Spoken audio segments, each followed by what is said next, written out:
You can't go far on the games internet nowadays without coming across all sorts of talk about which games from the past need to be brought back in the form of remakes. Nowadays, the excitement at even the possibility that a company might mention an old game often eclipses what fervour might exist for those newer ideas. Especially when times are so tough, people love to look back at what brought them joy in their youth, and people seem to want remakes of absolutely anything. And honestly, one of the stranger examples of this, as I see it, is 2003's Freedom Fighters, a game I'm frequently seeing listed as a forgotten gem that people are desperate to have brought into the modern era. Putting the straight re-release on PC a few years back to the side, on its face this is an understandable impulse. That grey on red on white cover, with the grit etched onto the faces of its characters, is to me somewhat iconic in the PS2 library. I played through this game dozens of times back in the day.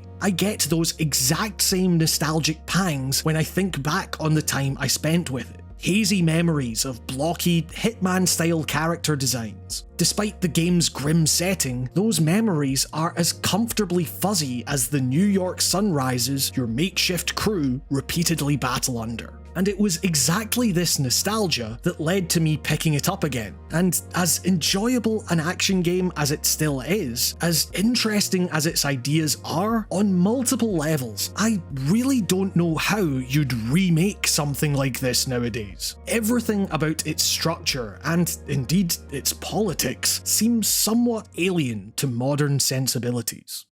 For one, it's a remarkably simple game. Of course, in some ways this certainly adds to its charm rather than detracts from it, but at its core, Freedom Fighters is an action game made by a team whose prior work features gunplay awkward enough to be utilised as a last resort, a kind of failure of intended play, and that here becomes the main event. Don't get me wrong, it's hardly anywhere near as finicky as the Hitman combat. Freedom Fighters is perfectly functional in its intended purpose. It is, however, very little more than that.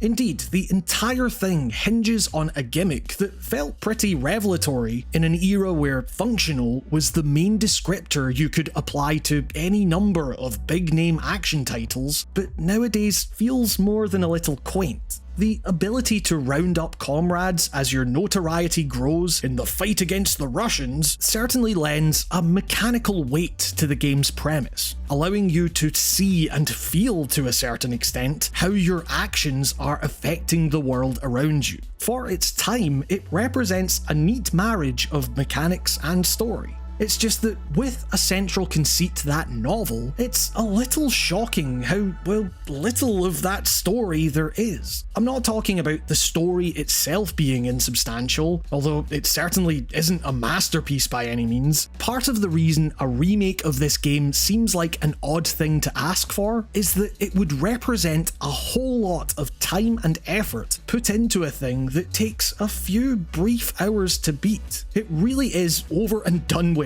in a flash, and what is there is perhaps slightly insubstantial, showing immense potential, but never seeming to fully utilise what it's got. In line with its mechanical predecessors, for example, there's a sense at least of non-linearity in mission structure here. Hitman allows you to approach a target in pretty much any way you feel, while Freedom Fighters, in its attempt to centre you as strategist as much as action hero, makes out as if you have control over which areas of a map you're going to focus on first, chipping away at an overall main objective.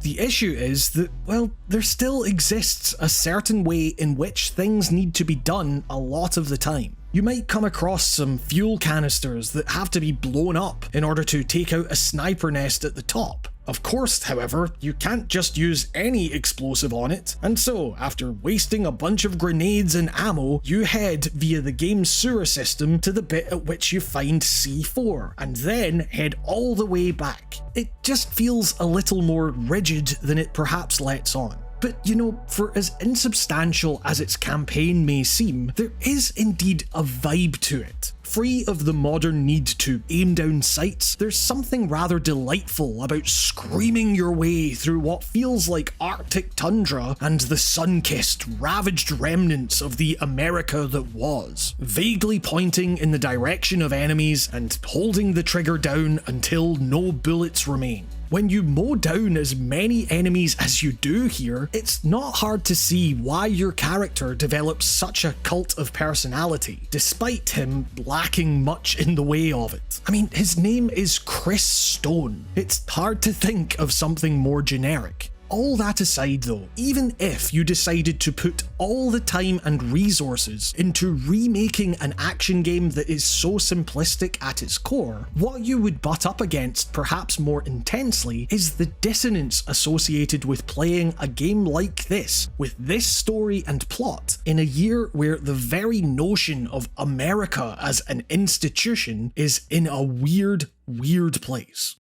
See, Freedom Fighter's alternate timeline, as detailed by the intro, in which the Soviets nuke Germany to end the Second World War, and the Union becomes the great world superpower, leads to a powder keg moment in which the US must fight against the now invading, overpowering Soviet force. Of course, America taking on an encroaching communist threat is nothing new in media, but Freedom Fighter's take on it is intriguing, if perhaps a little muddled. In media of this kind, there's this sense that the American side is fighting to preserve the sanctity of the status quo, protecting glorious capitalism from the scourge of the filthy Reds. And in a way, similar to the surreality of navigating your home base in the sewer, a vibe cultivated in no small part due to the excellent soundtrack from Jesper Kyd, the plot of Freedom Fighters is this warped American fever dream, the power to grow and self-actualize under the banner of the Stars and Stripes lies within the hands of even this everyman plumber, interested in little more than getting the job done and maybe getting laid at the weekend. But the thing is that despite this shifting of geopolitical power, the US pre your new role as guerrilla leader doesn't look much different to what we'd recognise as real-world New York. It makes you wonder what we're actually fighting for here. For a right to self-determine within a post-9/11, post-Iraq War America in which freedoms would gradually be chipped away anyway. Look, I've had the opportunity to go to America in recent months, and I've turned it down. I probably wouldn't be in any immediate danger myself, but there's something absolutely wild about a nation that infamously speaks so fervently about freedom and the American way, also being the place where a masked secret police force is gunning down citizens in the street and rounding up countless others to put in, for all intents and purposes, concentration camps. Trans friends have spoken about having to essentially smuggle themselves into the country via more forgiving checkpoints, families torn apart, dissidents met with militaristic force. When you consider America's storied history with exerting the kind of power not dissimilar to this game's Soviets, it becomes difficult to imagine that an America free of Soviet tyranny would be free of other tyranny. These so-called socialists are socialist in the same way the Nazis were apparently socialist, in name only. It's an increasingly evident reality of power more generally, and with Freedom Fighters' painting of America as inherently the good guy, this alternate history absolving America of real-world atomic guilt, attempting to paint the American flag as this kind of radical symbol of revolution rather than what it actually is, perhaps the symbol of imperialist oppression and bloodshed to so many around the world, playing this game in the year 2026 feels downright surreal. Freedom Fighters pretty strongly says that when fascism comes for you, the only option is to fight it head on. It mechanically incentivizes the necessity of community, and sees that community navigate the rubble of the old American dream, using it as cover against the onslaught of your enemies. It just also feels like the much clamoured for remake of this still very enjoyable, simple, brief little action game would inevitably butt up against the notion that its plot, as is, might similarly act as cover for the realities of how power actually works, potentially rendering it critically incongruent with the political age in which we live. And with the state of media discourse in that same moment, with morons complaining that things are too woke or political or whatever, I just do not think that's a political quagmire IO Interactive would be particularly interested in wading into. Thanks so much for watching. If you liked the video, you can help me out by liking, subscribing, becoming a channel member via the join button, and even hyping now, which apparently costs you nothing if that option is available to you. It all helps more than you know. A massive thanks as well to my patrons, who you can see on screen and are all getting access to exclusive, fully produced videos that aren't available here. Your continued support on patreon.com/writingongames is what allows me to keep going with the work I do on this channel, and I seriously cannot express how grateful I am for that. You are all the best. Special thanks go to Alistair Dunn, the hottest tour manager ever, Tobias Holmbeck, Alex O'Sullivan, Allride, Brendan Hess, Bryce Snyder, Cameron Siniceros, Charles J. Liu, Charlie Kimball, Christopher Faherty, Dallas Keane, Danis Sikauskis, David Björk, David Butkus, Dolly Bowman, Ewan Patterson, Leah Chinello, Lynn Browning, Luke Shaw, Mark B. Writing, Mason Miller, Matthew Grover, Michael Tritt, Rickety Cricket, Thomas Ife, Timothy Jones, Vitautis Catharsis, Young Condor, and Charlie Yang. And with that, this has been another episode of Writing on Games. Thank you all so much for watching, stay safe, and I will see you all next time.